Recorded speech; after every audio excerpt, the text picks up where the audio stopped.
ఉన్న బంగారాన్ని విడిపించి ఆ రోజు ఆన్లైన్ రేటుకే మేము కొంటాం. Sharma gold company. నమస్తే, వెల్కమ్ టు మనం టీవీ. నేను వలి. తెలుగుదేశం పార్టీ అధ్యక్షులు నారా చంద్రబాబు నాయుడు గారు ఢిల్లీ వెళ్లారు, అమిత్ షాతో భేటీ అయ్యారు. ఆ సమావేశంలో బీజేపీ జాతీయ అధ్యక్షులు జేపీ నడ్డా గారు కూడా ఉన్నారు. ముఖ్యంగా పొత్తులకు సంబంధించి చర్చించినట్టుగా తెలుస్తోంది. దేశం మొత్తం మీద కూడా ఎన్డీఏ బలోపేతం కావాలి కాబట్టి ఆంధ్రప్రదేశ్లో కూడా పొత్తుకు మేము సిద్ధంగా ఉన్నామని చెప్పి చంద్రబాబు నాయుడు గారితో చెప్పినట్టుగా తెలుస్తుంది. అయితే పోటీ చేసే స్థానాలకు సంబంధించి కూడా వీరి ఇరువురి మధ్య అంటే భారతీయ జనతా పార్టీకి ఇచ్చే ఎంపీ స్థానాలకు సంబంధించి కూడా చర్చ జరిగినట్టుగా తెలుస్తోంది.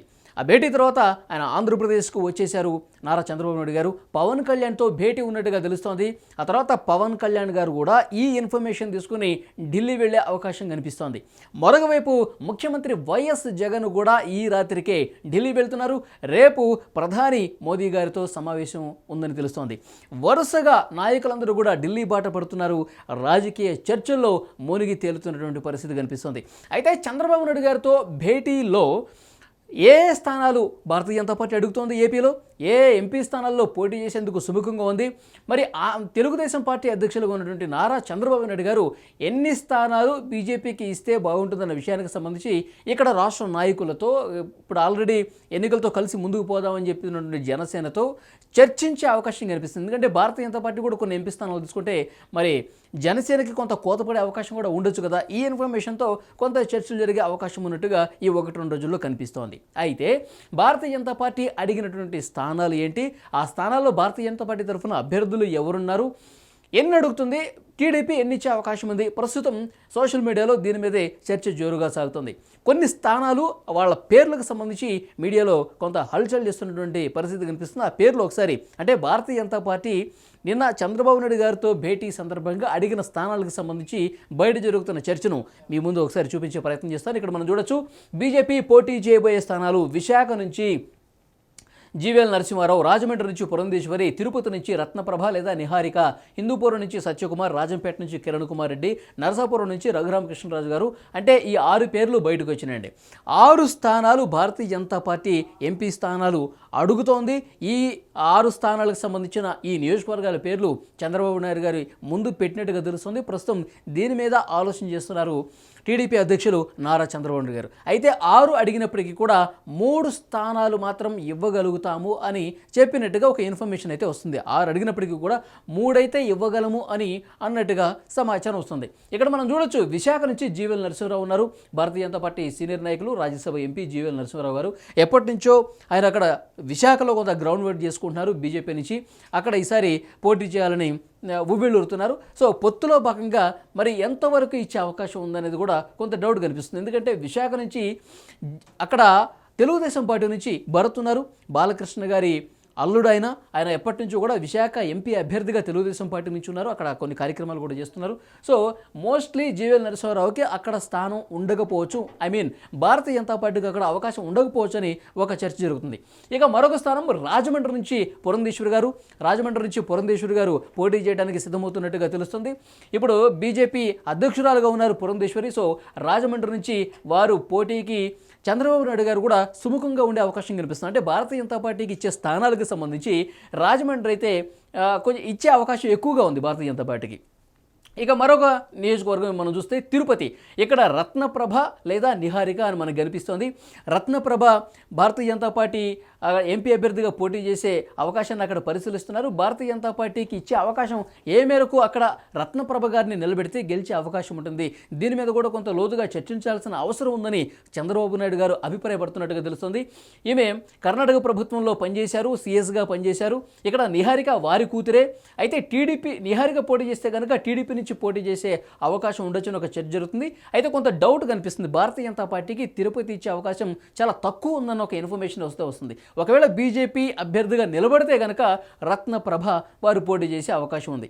ఇక మరొక స్థానం హిందూపురం చూస్తున్నాము. బీజేపీ సీనియర్ నాయకులుగా ఉన్నటువంటి సత్యకుమార్ గారు గ్రౌండ్ వర్క్ చేసుకున్నారు. ఎప్పటి నుంచో కూడా హిందూపురం నుంచి తాము పోటీ చేయాలని చెప్పి కొన్నాళ్ళుగా అక్కడ వర్క్ చేస్తున్నారు. ఎంపీ అభ్యర్థిగా నిలబడాలని ఉవ్విళ్ళూరుతున్నారు Satyakumar.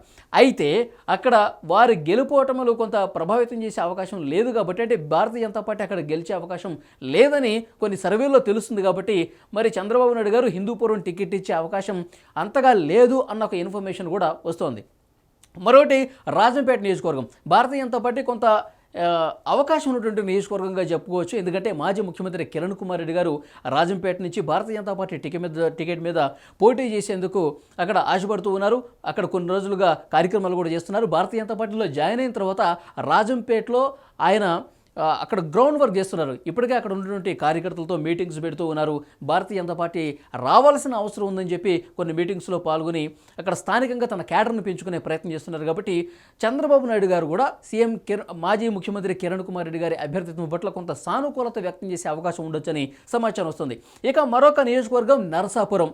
YCP rebel MP Raghurama Krishna Raju గారు ఎవరైతే ఉన్నారో వారు అక్కడ టికెట్ ఆశిస్తున్నారు. నరసాపురం నుంచి తెలుగుదేశం పార్టీ నుంచి పోటీ చేయాలని అనుకున్నారు. అయితే భారతీయ జనతా పార్టీ ఒకవేళ పొత్తులో భాగమైతే భారతీయ జనతా పార్టీ ఆంధ్రప్రదేశ్లో టీడీపీ జనసేనతో కలిస్తే కనుక వెంటనే భారతీయ జనతా పార్టీలో కండువా కప్పుకొని భారతీయ జనతా పార్టీలో చేరిన తర్వాత బీజేపీ టికెట్ మీద నరసాపురం నుంచి పోటీ చేయాలని అనుకుంటున్నారు. సో ఆయన అనుకున్నది సాధ్యమవుతున్నటువంటి పరిస్థితి కనిపిస్తుంది. ఎందుకంటే పొత్తులు దాదాపు ఖరారైపోయాయి. సో బీజేపీలో జాయిన్ అయ్యే అవకాశం ఎక్కువగా ఉందని మనకి సమాచారం వస్తుంది. నరసాపురం కూడా బీజేపీకి ఇచ్చే ఛాన్స్ కనిపిస్తుంది. మొత్తం 6 స్థానాలు భారతీయ జనతా పార్టీ అడిగితే ఇందులో 3 స్థానాలు కొంత మొగ్గు కనిపిస్తుంది భారతీయ జనతా పార్టీకి ఇచ్చే అవకాశం ఉన్నట్టుగా. అందులో ప్రధానంగా చెప్పుకోవాల్సింది రాజమండ్రి పురంధేశ్వర్ గారు, బీజేపీ రాష్ట్ర అధ్యక్షురాలుగా ఉన్నారు వారు. ఆ తర్వాత ఇక్కడ మనం రాజంపేట కిరణ్ కుమార్ రెడ్డి గారు మాజీ ముఖ్యమంత్రి, ఆయన వైపు కూడా కొంత తెలుగుదేశం పార్టీ సుముఖత వ్యక్తం చేసే అవకాశం ఎక్కువ ఉంది. మరొకటి నరసాపురం వైసీపీ రెబల్ ఎంపీగా ఉన్న రఘురామకృష్ణరాజు గారు. నిన్న పొత్తుల చర్చల సందర్భంగా కూడా ఢిల్లీలో రఘురామకృష్ణరాజు గారు కనిపిస్తున్నారు అక్కడ మన చంద్రబాబు నాయుడు గారితో కలిసి. సో ప్రతి విషయంలో ప్రతి దగ్గర కూడా తెలుగుదేశం పార్టీతో ఇప్పటివరకు ట్రావెల్ అవుతూనే ఉన్నారు.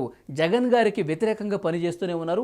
తెలుగుదేశం పార్టీ ఇస్తే టికెట్ దాని మీద పోటీ చేస్తారు. ఇప్పుడు భారతీయ జనతా పార్టీ కూడా వస్తుంది కాబట్టి వెంటనే ఈ 2-3 రోజుల్లోనే బీజేపీలో జాయిన్ అయిపోయి బీజేపీ టికెట్ మీద పోటీ చేసే అవకాశం ఉందని తెలుస్తుంది. సో ఓవరాల్గా ఈ 3 ఈ 6 స్థానాల్లో కూడా 3 భారతీయ జనతా పార్టీకి కొంత ఎక్కువ స్కోప్ ఉందని అవకాశం కనిపిస్తోంది మనకి. ఇక అసెంబ్లీ స్థానాలు కూడా 9 అడుగుతున్నట్టుగా తెలుస్తుంది. ఆ 9లో 7 అయితే చంద్రబాబు నాయుడు గారు కొంత సుముఖత వ్యక్తం చేస్తున్నట్టుగా తెలుస్తుంది. 7 స్థానాలు అయితే ఇవ్వగలం అని ఒక చర్చ జరిగినట్టుగా తెలుస్తుంది.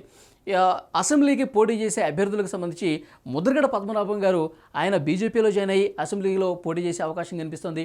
దాంతోపాటు ఇక్కడ మనకి తిరుపతి ఎంపీ అభ్యర్థిగా ఉన్నటువంటి రత్నప్రభ గారు ఇక్కడ అవకాశం దక్కకపోతే కనుక భారతీయ జనతా పార్టీ అసెంబ్లీ పోటీ చేసే అవకాశం వీరి పేరు కూడా కనిపిస్తుంది. తర్వాత విష్ణువర్ధన్ రెడ్డి కావచ్చు, తర్వాత విష్ణుకుమార్ రాజు కావచ్చు, ఇట్లా కొన్ని పేర్లు అయితే మనకి సమాచారం వస్తుంది. మనకు అందుతున్నటువంటి ఇన్ఫర్మేషన్ ప్రకారం 9 స్థానాలు అడుగుతున్నట్టుగా తెలుస్తుంది. ఎందుకంటే జనసేన కూడా మరోవైపు కొన్ని స్థానాలు ఇవ్వాలి, ఎంపీ స్థానాలు కూడా జనసేన నుంచి కూడా ఇవ్వాల్సిన అవసరం ఉంది. కాబట్టి ఇప్పుడు ఈ వారంలో దాదాపుగా రాజకీయపరమైనటువంటి చర్చలు జరిగే అవకాశం కనిపిస్తుంది. మరి నెంబర్ ఏంటనేది కూడా అతి త్వరలోనే తేలిపోయే అవకాశం కనిపిస్తుంది. ఈ వారంలోనే పొత్తులకు సంబంధించి అధికారిక ప్రకటన రాబోతుంది. దాంతోపాటు టీడీపీ, జనసేన, బీజేపీకి సంబంధించి మొదటి జాబితా రావడానికి కూడా సర్వం సిద్ధమైపోతుంది. ఈ వారంలోనే వచ్చే అవకాశం ఉన్నట్టుగా తెలుస్తోంది. Thank you.